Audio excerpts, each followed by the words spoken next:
Instead of Bob. Bob's sitting right beside me. We have two students of the semester, Caitlin and Megan. Will stand up. I have on the road, on the way over, I found some interesting things about them. You guys turn around, I can see your face. Well, I hate to tell you all this, but now see if you can guess which one this is. One of them is a full-time student and works full-time at the YMCA. I know who that is. Who's that? That's a good thing. Okay. Right, Bob. I don't think that was fair. One of them loves to play video games. I mean, that's all she talked about all the way over was video games. Video games. I think she's on the draw. That's Megan. One of them is the fifth of 7 sisters. That's Caitlin. Poor thing. One of them gets up at 3 o'clock in the morning to open for work. Well, which one's that? That's Caitlin. And this is a shocker. One of them plans to open her own video game business. That's Megan. And finally, one has a sister that was also the SGA president at CVCC. So it kind of goes in the family. And that's Caitlin. Her sister Tiffany was SGA president 2 years ago. All right, let's give them a round of applause. And I'm going to let them tell some more things about themselves. This is Megan Marlowe. Hello, I'm the president of Phi Theta Kappa at CVCC. I'm graduating in May, and I plan to transfer to the University of South Carolina and then open my own video game business. Easy, easy. And my name's Caitlin Lambert. I'm president of student government at CVCC. I'm going to CVCC to get my associates in arts, and then I plan to transfer to Appalachian to be a PE teacher.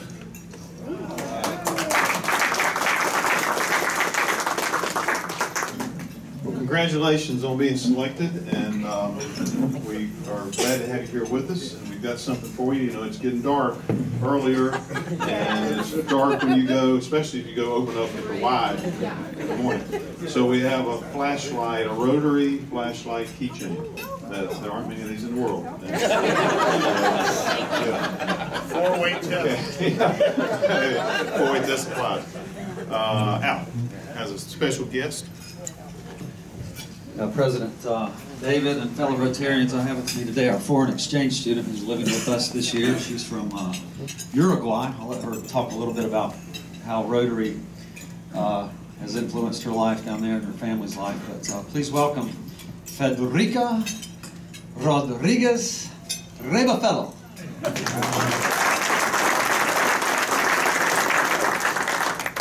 Well, hi, good morning, everyone. My name is Federica, and I'm from Uruguay, South America. And well, I'm here with an organization called AFS, American Field Service.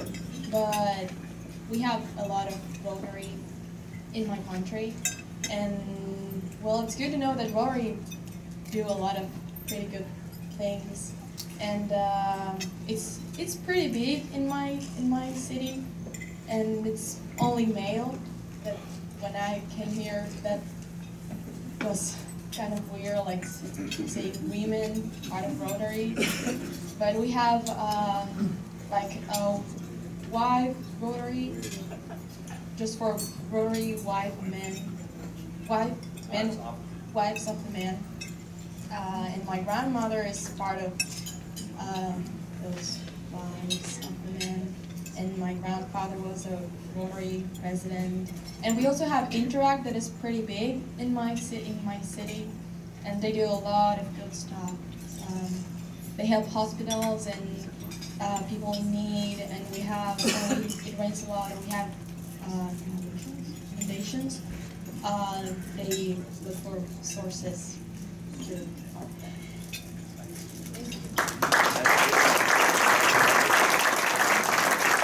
And also, let me mention that Suzanne Trollin is her liaison. She's living with us this year and is a junior at Hickory High, plays on the tennis team, but thanks to Suzanne for being the liaison. And now, young Frank Hill. Thanks, Alan. I want to make a quick announcement as I walk. If you recall, 2 months ago, our city manager, Mick Berry, was here to discuss the upcoming bond referendum. It's going to be on the ballot November 4th. It's now called Boost Hickory, and it's extremely important. I am on the steering committee, as are probably about 6 of us in this room. Our job is to promote, but also to educate. So we need everybody possible that is for this bond to do what you can. And so what I have here today are the signs, the yard signs that just came in this week. So if you're for the bond, please pick up the signs. In fact, I already have 7 that are accounted for. I only have about 15. Another one. Yeah. Can I get another one? Here we go. Yeah. Awesome. See, I'm gonna have to. You want one too? Okay. I'm gonna have to get more signs. I can certainly bring some next week, or you can ask me about it afterwards. Does everybody understand what the bond is generally for? I hope so. If not, please approach one of us. Again, it's extremely important that we pass this as a city. Thanks.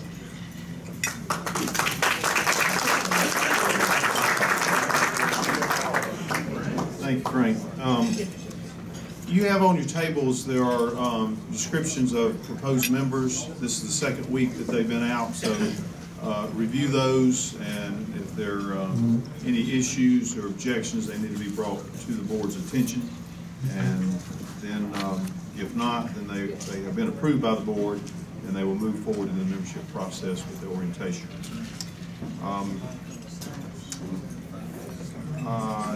The report on our Ice Bucket Challenge, we raised and sent $450 to the ALS Association, so give yourself a hand on that. Some of us worked harder than others to get that. That was a lot of fun. And thanks to those that put that together, and also Highland Avenue for hosting us. Let's see. Cycle Challenge, we're close. It's coming up. And so on next Thursday, there's a meeting at 6 o'clock. That'll be an instructional meeting for you, for the volunteers. Ann Williams has been passing out assignments. If you don't have yours yet, see her before you leave. And then, of course, Sunday morning is the actual race. So we have about 23 people. If you still want to volunteer, there are still some spots, and we can slide you in. Additionally, there's a lot of ways that you can help out, and that, of course, also counts as hours of service. We are planning to have a joint meeting with the Lake Hickory Rotary Club on the 23rd of October. We're going to do that twice in the year. The first one will be our club hosting them, and in March, their club will host us. That'll be on Tuesday in March. So October 23rd, mark that on your calendars. We'd like to have a really big group here. It'll be mostly a fellowship event. We're going to have some people probably just sort of telling what they do, just you know, some interesting facts about some of the members, and it'll be at our normal meeting time on that Thursday. So come early and stay late. It's going to be a lot of fellowship between the 2 clubs on the 23rd of October. To let you know on some board action that took place last week, the board has agreed again to sponsor the student council at Southwest School, and that involves several things. We give them permission to use the Rotary symbol and to use the name. It's the Southwest Young Rotarian Student Council, and Jenny works with them and really uses the 4-way test for these kids and what they do. We're going to pay for some T-shirts for them, give them a little Rotary coin that has the 4-way test on it, and also then we'll have them here for lunch towards the end of the year. So really just like last year, and we decided that was a good thing to continue, and we've asked Jenny to give us some things that we can, other things we can do to help Southwest School. So look for that coming. The board also voted to, good thing Bill is here, voted to buy a shelter box. No money was provided for Ann to go pack the box in England or wherever it is, but she's allowed to go, but no money. But we did pass that we will buy a shelter box. So thank you for your work on that too. Also, we have, as you know, we are very fortunate this year that we have $81,000 to give away, and that's a pretty good position for a club. We had $52,000 from Rotary and Idle. We had $29,000 from a good stock market year, and so we have $81,000. And so we're going to try to give that away earlier, and instead of just sitting on it. But the Charitable Giving Committee has met once already, and they made some recommendations to the board. The board took those recommendations, tweaked them a little bit, and came up with this. We're going to give $25,000 to Imagination Library. This is the 5th year that we've done that. We're going to give $5,000 to the Christmas Bureau. The Christmas Bureau will also be our primary Christmas project. That's December, I keep forgetting, 8th or something like that. We'll have more information out on that. It was our 8th, is that right? Close to the 8th of December. Anyway, that money is going to go to buy books. And what the Christmas Bureau is, if you don't know, it's sort of like a Santa for parents that can't afford to be Santa, and so they can go in and get things for their kids to have on Christmas Day. And there has not been books, especially, very few books at all, especially for older kids. So we're going to give them $5,000 to buy books, and that will be available for the parents to get. And then also that'll be volunteer opportunities for us. There'll be some setup time. There'll be some time when the parents are going through. They need help with taking the parents through, and then the breakdown and cleanup and that sort of thing. So we'll have volunteer hours available for that. So then we're also giving $10,000 back to the Charitable Giving Committee now to give away, as soon as they start getting applications in. So that still leaves a good bit of $23,000. The board is going to have discretion really over the rest of that, but the idea is to hold on to a good chunk of that in case a new project comes up, something that's really something we feel like we need to get behind, that we could have a good, nice chunk of money.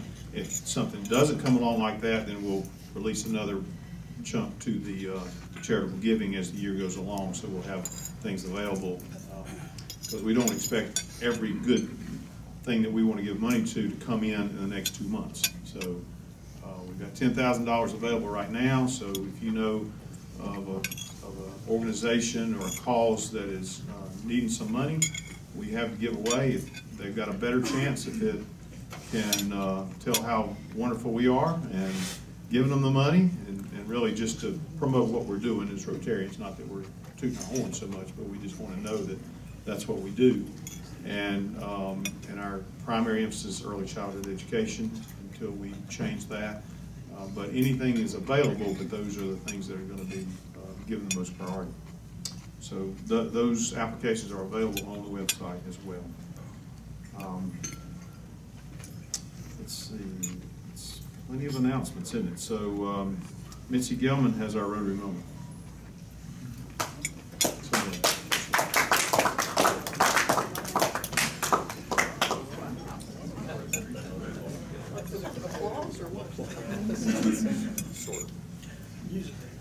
Wow, it's been a long time since I've been here. Let me just go through the list of things I've got from Chairman Clarence. This is to announce birthdays for the day. Steve Thomas was on the 22nd. John Bates is on the 24th. Steve Fry on the 24th. Jennifer Clark on the 24th. And Alan Finley on the 25th.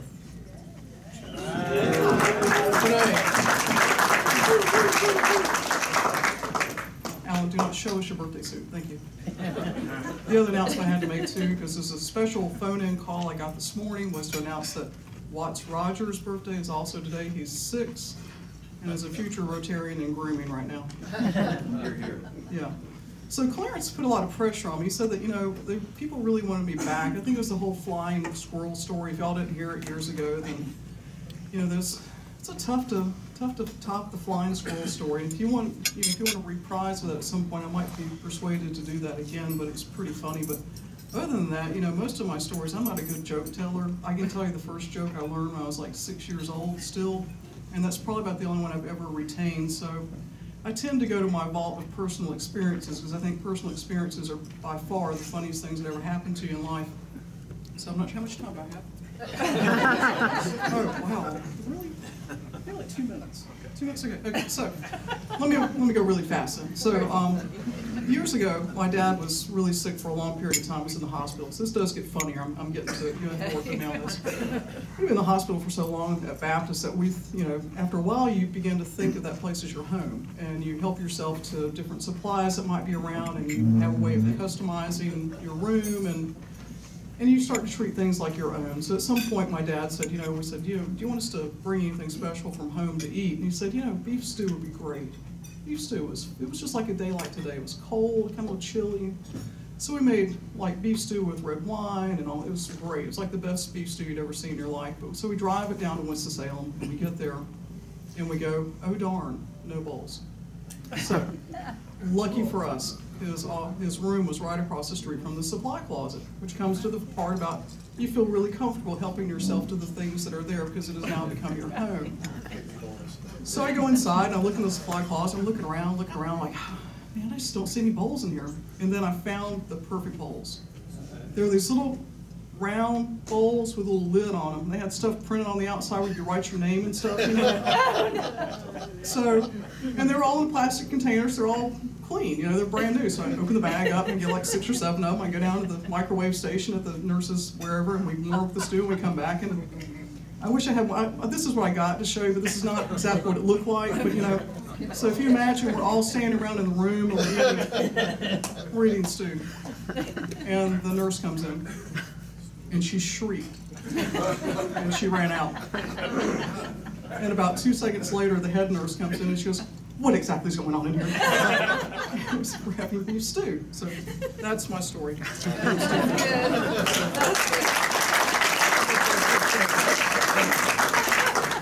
One other thing to point out too is that y'all got flashlights today. It's because the motto this year is Light Up Rotary. So please, if you can encourage others by lighting up Rotary, we'd appreciate it. And I'm glad Jamie's here. I spent 8, 9 years of my best life at Sipes. So glad you're here. Thank you. Okay, thank you, Ms. Well, you get what you deserve, so and you have more time if you really get right to the point. Okay, Charles Snipes will introduce our program.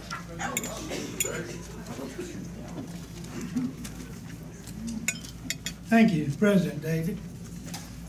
Jamie Brown is CEO and President of Sipes Orchard Home. He's been in that position for approximately a year and a half. He's a new Rotarian, and he's also given his own program today. But as his sponsor, he gave me the honor of introducing him. And some of you probably haven't met him yet. Jamie is a native of Western Pennsylvania. He and his wife Stephanie have 2 children, ages 7 and 10.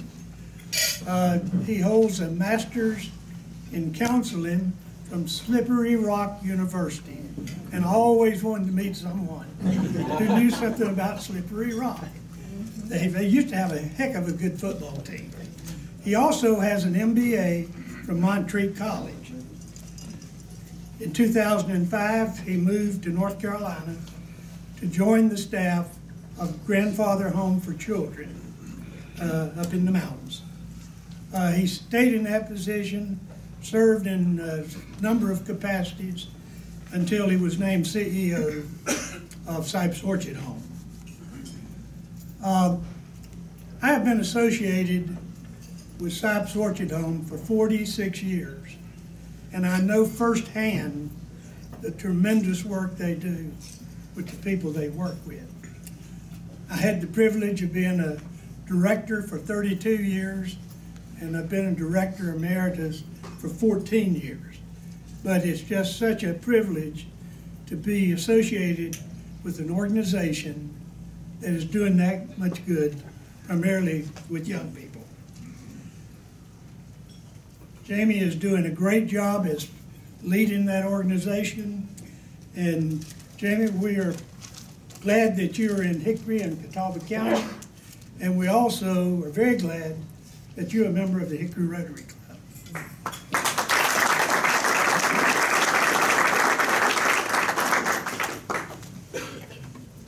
How long do I have? No, I'm just kidding. 30 seconds, Sipes in 30 seconds or less. I've been in the area about 14 months, so I'm still very much learning the area, very much learning the rollout of Sipes. It's clear that there's a rich history, though. Wherever I go and introduce myself to people and meet people, everybody always knows Sipes. They say, oh, you're at Sipes Orchard Home, the old boys' home. That's what they know about the place. So that's one of the first questions I usually get is, what does Sipes do now? And really in the last few years, I've joked that, you know, we've kind of kept what's going on at Sipes in our marketing and our outreach. It's all a top secret plan. We don't tell anybody about it. So in the last couple of months, we're really trying to get out to the community more and let folks know what's going on. Orphanages don't really exist in the sense that they used to. The state's involved now and takes custody of children, so you don't often see 5- and 7-year-old raised in an orphanage for 10 years until they're ready to go into adulthood the way you did. Now, for better or worse, you can argue this either ways, nationally and statewide. We don't like youth to be raised in institutions. So there's foster care, there's find a relative, that's called kinship care. And really, most of the services like Sipes are more geared towards older kids now. So when I arrived at Sipes, the other question I get a lot is, how many kids are at Sipes? Things have changed a bit. One of our programs is a pre-K. We work with the Partnership for Children. It is for at-risk, which there's a couple different ways to define at-risk. Primarily, it's very, very low income 4-year-olds. So we have about 50 of them in our pre-K program. And folks say, do they stay there? And I say, oh my gosh, no. I mean, 54-year-olds, no. They go home at the end of the day. We have a summer camp program. It's a great way to put the land to use to serve the public during the summertime. It's subsidized by a few scholarship funds we have so that we can give kids an opportunity that couldn't otherwise afford to go. But the program where kids live there is our teen program. We have a program for kids that are aging out of child welfare. And that's basically a nice way of saying you've been raised in foster care and group homes, and now the state is going to be done raising you. What we used to do is say, now you're on your own. We know that that doesn't work very well. There are not too many 18-year-olds that you can shove out the door and have them become successful adults. There are not too many 21-year-olds that graduate college that you can do that with anymore. So these kids, the idea of 18, you're on your own, doesn't work well. So that's aging out. We also have kids that are just homeless come to us quite often. Last year at this time, we only had about 3 youth living in our campus 24/7. That's up to 9 today. That facility is about filled, and we need to do much more. We get more referrals than we can possibly meet, and we are planning to do more. This group looks pretty trustworthy, so there's a few things going on at Sipes that are not done deals, but I think are just about done deals. Well, one I'd like to share, I know this is going to come as a shock, but 3-4 years ago, we were very much in survival mode at Sipes. A lot of nonprofits in this area were. And what I've learned, I've heard that a lot around Hickory. I think how nonprofits run, there's a parallel to how things are going in the community. So I've heard a lot about the history of Hickory, the manufacturing, what the town has gone through, those kind of things. It was very similar to Sipes. If you rewind the clock, we were very much going a month from now, 3 months from now, 6 months from now, I don't know what's going to happen. I think like Hickory, we're quite a bit stronger now. This evening I'll be sitting down with the board, and for the first time in a while we're going, what's the next 2 or 3 years going to look like? So we've gone from survival mode to what's ahead mode, and we're very excited to do that. One of the things I've really enjoyed about moving to this area is the commitment to see Hickory grow, revive, come back. I can't tell you how many folks I've met that are passionately committed to that. I can't tell you how many folks I've met that are passionately committed to that at SIPES. At SIPES we've adopted a theme of restoration. I believe we're restoring the lives of the young people we work with. We're also restoring the land and the facilities there. This is one of those things that's not quite done, so I wouldn't do a press release, but it's almost done. We've been working with the Children's Advocacy Center, if any of you know them. Deb Johnson is the executive director. They do great work with abused kids. We've been working with them to bring them to our campus. The idea is to partner with other nonprofits. We're keeping our identity, they're keeping their identity, but how can we work together to make each other's lives better? Whether that's sharing a phone system or training or reducing each other's costs or providing a service that we couldn't provide alone. I'm a big believer that nonprofits need to start partnering together and working in smarter fashion to get more done. The magic day of where we're going to have enough money to do everything we want to do probably isn't going to happen. So we're very excited about that. We sit on 460 acres of land at SIPES. I was shocked when I got there and started seeing the deeds and the property and those kind of things, because it's really a lot of land. And it's a blessing to have it, but it's not very good stewardship to see it sit there. So we've been really pushing ourselves to try to figure out to do some real concrete land planning and what's the best and most appropriate use for it. If it's not going to serve the mission, how can it generate revenue to serve the mission? So we've leased some to an area farmer. We have some under option for a solar array. So we're just looking at the different options and good ways to put this land to work for us. One of the things we're excited about is expanding our transitional living program, and that's the reason we're up in our numbers. We're going to look at some of our other facilities and figure out what we can do there. Last year we got 47 referrals. We could only serve 15 of them. I'm very anxious for the opportunity to do that, and I hope to come back next year at this time and have that number be 12 or 13, and the year after that we're going to be shooting for 18 or 20. I couldn't get one of our kids to come with me today due to work and school schedules. When folks ask me about the program we have there and what's transitional living mean, is it like a group home? I'm an old social worker before I became an administrator. In a group home, I want to know where you're at and what you're doing, and preferably have my eyes on you 24 hours a day so you don't do anything dangerous or that will get us in trouble. Transitional living is very much different. We want these kids to learn independence. We want them to have jobs. We want them to go to public school. We want them to be involved in the community and activities. So all of our kids are at school or at work today, so I couldn't get one of them to come with me. But I asked one of them to write her story for us, a testimonial. She's a 19-year-old girl. I don't really have a 19-year-old girl voice, so I asked Ann if she would help me out. Yes, when I thought of 19, who sounds like a 19-year-old girl, Ann came.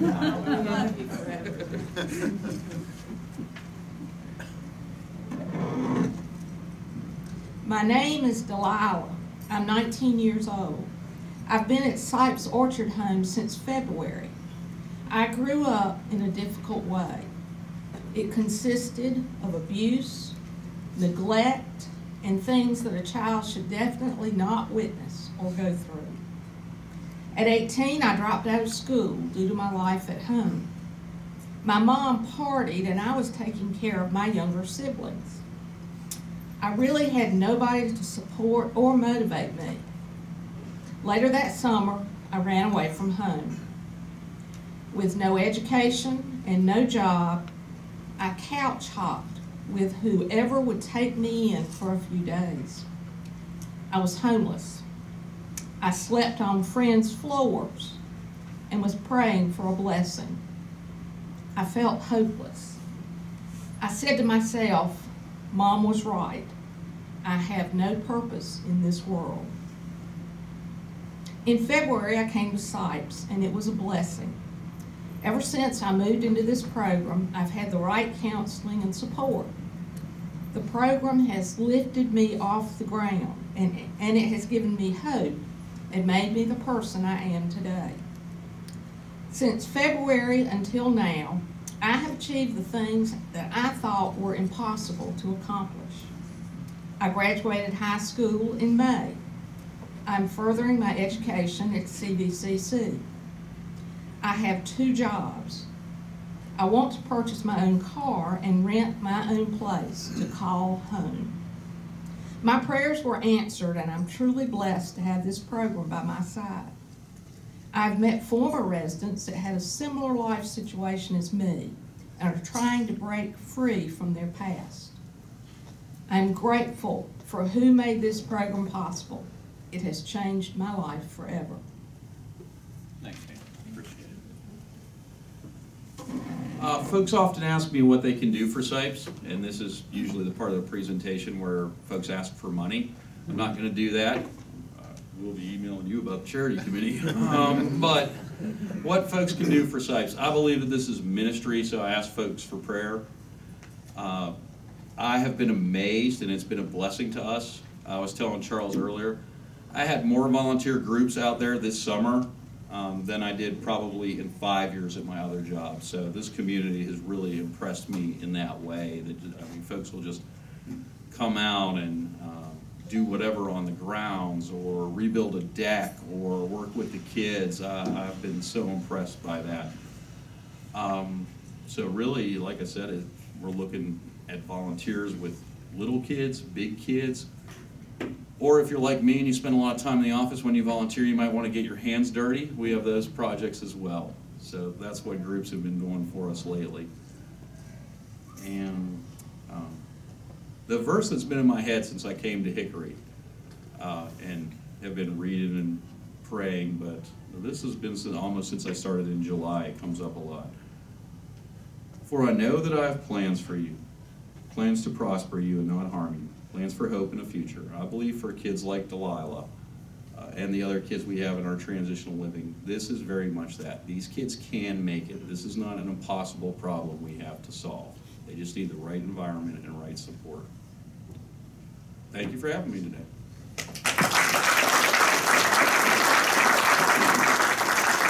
Any questions? I just wanted to make a statement in support of what Jamie has said. We get so many calls at Exodus Homes about homeless youth, and they're too young to come to Exodus Homes. And so I always refer them to the SIPES program, and a lot of them are part of that 47 on the waiting list. They have so few beds, but there's such a desperate need for more beds for homeless youth, 17 to 22 years old. They're too young for programs like Exodus Homes, but they truly don't have anywhere to go. They really don't belong at the Salvation Army either. They really need to be at SIPES where they're given all the support that they need as young people, and they're helped to go to school, and it's a safe environment. And I can't say enough about how much I appreciate the few beds that you do have, and how hard I've worked to try to get some kids into the program, but there aren't enough beds, and so the kids just stay on the waiting list forever. So I just want to echo and say thank you, and I hope that we can support them to expand that program. Appreciate it. We're going to make more beds. Yeah. Yeah, I was going to ask you, Jamie, what's it going to take to get more beds in place? Houston, the program we currently have is almost filled. That's been the big change we've made this past year. After that, I have what's a regular home that sits on our campus. I want to convert that over the next 6 months, and that'll give us 2 or 3 more beds. That's going to cost me $20,000 or so. After that, there's a 6,000 square foot building that sat vacant for about 5 years. Like I said, at SIPES, when things got hard, some of the facilities were underutilized. That one's going to be a bigger one, so I'm thinking 2 years. That could serve 8 to 10 more, but that's probably, depending on how much you can get donated and volunteered, that's probably a $50,000 project. But with grants, with supporters, I think 2 years is realistic. do the house in the next year, do the big building in 2 years. Any other questions? Thank you. Great.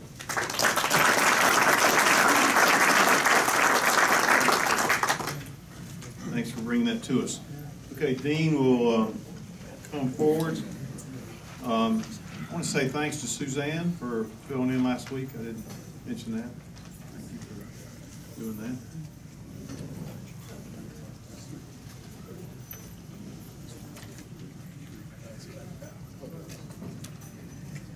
Okay, 34 cards left, 1 joker, $84 today for a total of $1,270 in the fund.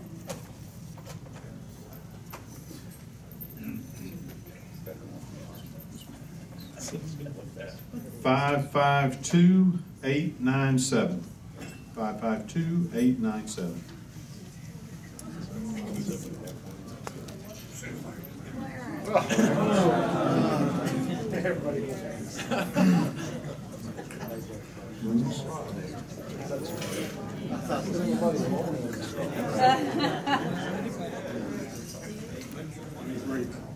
That's it.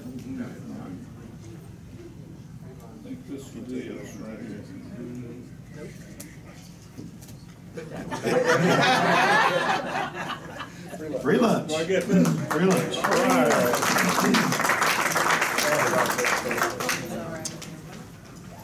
All right, Caitlin and Megan, thanks for coming and congratulations on the great career so far. And we know we're going to see a lot of you in the community. And congratulations on what you've done. Federica, glad to have you with us. And as an old Rotarian, I'm with you. It's weird to have women in the club. Just so weird. Bill, good to have you with us too as well. Okay. Any other announcements? Okay, if you'll stand with me and close the four-way test. Of the things we think, say, and do, is it the truth? Is it fair to all concerned? Will we feel goodwill and better friendships? Will be beneficial to all concerned?